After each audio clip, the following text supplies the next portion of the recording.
Assalamualaikum warahmatullahi wabarakatuh. Berikut ini saya akan memaparkan tugas koneksi antar materi modul 2.1.8 tentang pembelajaran diferensiasi. Pembelajaran diferensiasi itu sendiri adalah pembelajaran yang memperhatikan kebutuhan akan muridnya. Kebutuhan seperti apa? Kebutuhan akan kesiapan belajar, kebutuhan akan minat belajar, kebutuhan akan profil belajar. Paling tidak memenuhi ketiga kebutuhan murid itu. Kebutuhan kesiapan itu seperti apa? Misalnya, seorang guru itu harus memperhatikan kesiapan belajar siswa.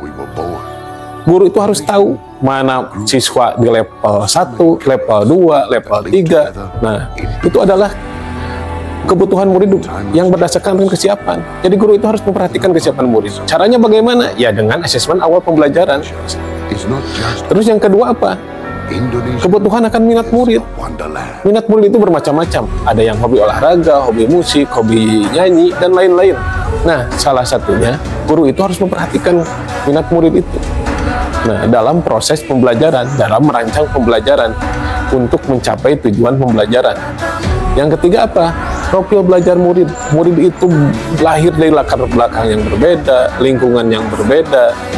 Nah, guru juga harus memperhatikan perbedaan profil belajar murid itu. Gaya belajarnya berbeda, itu juga harus diperhatikan. Nah, paling tidak pembelajaran diferensiasi itu memperhatikan kebutuhan tiga tadi, kesiapan, minat, dan profil belajar. Strateginya bagaimana? Ada 3 strategi dalam penerapan pembelajaran berdiferensiasi. Yang pertama adalah diferensiasi konten. Konten itu apa? Ya materinya, kontennya. Nah, dalam menyajikan kontennya juga dalam suatu proses pembelajaran, untuk mencapai tujuan pembelajaran itu, maka diperhatikan juga perbedaan murid. Nah, kontennya itu harus diperhitungkan dengan perbedaan murid. Misalnya, untuk disajikan yang bentuk artikel, bentuk video, bentuk audio, untuk yang auditori, jadi disajikan berbagai macam-macam. Atau kontennya disesuaikan dengan minatnya, bagi yang olahraga, atau apapun disesuaikan dengan minatnya. Nah, terus yang kedua apa strateginya? Yaitu diferensiasi proses. Nah, ini yang paling penting, yang paling bisa diaplikasikan oleh kita, yang harus diaplikasikan oleh kita, yaitu diferensiasi proses. Anak-anak itu mempunyai kemampuan yang berbeda. Nah, maka harus diperlakukan dengan berbeda pula. Nah, seperti itu. Nah, itulah diferensiasi proses. Setelah kita melakukan asesmen awal pembelajaran, kita tahu kemampuan anak ini di mana. Maka kita perlakukan anak itu sesuai dengan kemampuannya. Nah, seperti itu. Terus yang ketiga apa? Diferensiasi produk. Ini mungkin yang paling mudah dilakukan Bapak Ibu ketika melakukan pembelajaran diferensiasi kelas. Diferensiasi produk itu di akhirnya, di tugas lah. Misalnya kita memberikan tugas produknya. Kita memberikan tugasnya dengan berbagai macam jenis sesuai dengan minat siswa. Yang penting kriteria penilaiannya itu sudah disepakati bersama.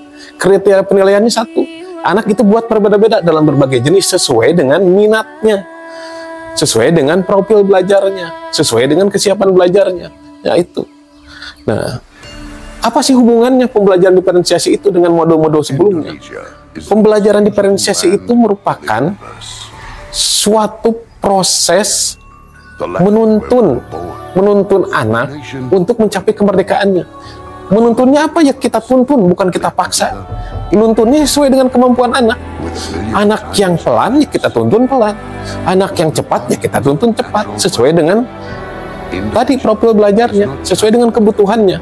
Ya itu proses menuntun. Menuntun anak untuk apa? Suatu menjadi anak yang merdeka. Suatu anak yang tumbuh sesuai dengan potensinya. Nah, apa yang akan terjadi ketika kita menerapkan pembelajaran diferensiasi itu? Yang pertama tentu saja motivasi belajar anak meningkat. Kenapa motivasi belajar anak itu meningkat? Ya karena anak diperlakukan sesuai dengan kebutuhannya. Jangan-jangan kenapa anak itu tidak termotivasi belajar di kelas? Ya anak itu tidak diperlakukan sesuai dengan kebutuhannya. Anak yang nggak bisa nyanyi dipaksa nyanyi. Anak yang tidak suka olahraga dipaksa olahraga misalnya. Anak yang kemampuannya 1 dipaksa 10. Itu kan sulit. Anak tidak menjadi anak tidak termotivasi. Terus yang kedua apa? Pembelajaran diferensiasi itu mengajarkan kepada anak untuk hidup saling menghargai, untuk hidup bertoleransi, menghargai perbedaan-perbedaan setiap individu. Itu yang paling penting, itu kontekstual dengan kondisi sekarang ini. Nah, Yang ketiga apa? Itu juga meningkatkan percaya diri. Ketika anak mengerjakan sesuai yang dia mampu, itu percaya diri.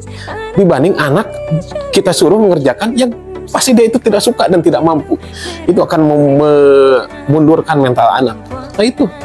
Nah, itulah pembelajaran diferensiasi. Yang penting bagi kita itu, pembelajaran diferensiasi itu adalah suatu prinsip.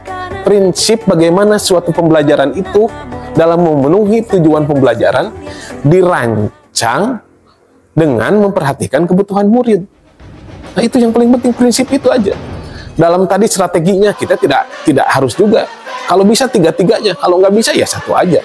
Ya sesuaikan aja dengan kemampuan kita, dengan kemampuan kita, dengan daya baca kita terhadap murid, perbedaan setiap murid seperti apa, ya kita terapkan aja itu. Kita jangan membayangkan pembelajaran diferensiasi itu sesuatu yang sulit, itu mudah.